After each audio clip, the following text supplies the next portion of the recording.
அரசியல் என்றால் என்ன?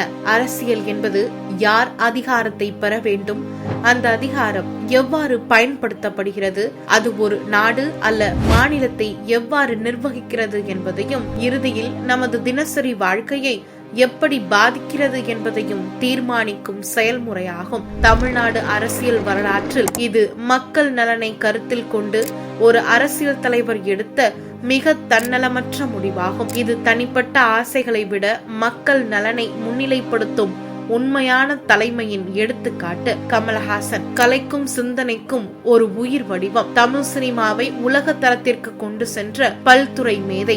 நடிப்பு, இயக்கம், சிந்தனை என எல்லாவற்றிலும் தனித்துவம் கொண்டவர். சமூக பொறுப்பும் அரசியலில் கமலஹாசனின் பெருந்தன்மையை நாம் ஒருபோதும் மறக்க கூடாது. மீண்டும் ஒருமுறை இந்த தமிழ் தலைவன் தனது அரசியல் விருப்பங்களை விட தமிழ்நாட்டின் நலனையே முன்னிலைப்படுத்தியுள்ளார். இது அரசியல் வட்டாரங்கள் இல்லாமல் ஒட்டுமொத்த தமிழ்நாட்டு மக்களிடத்தில் கூட திரு கமல்ஹாசன் அவருடைய மதிப்பும் மரியாதையும் உயர்ந்துள்ளது.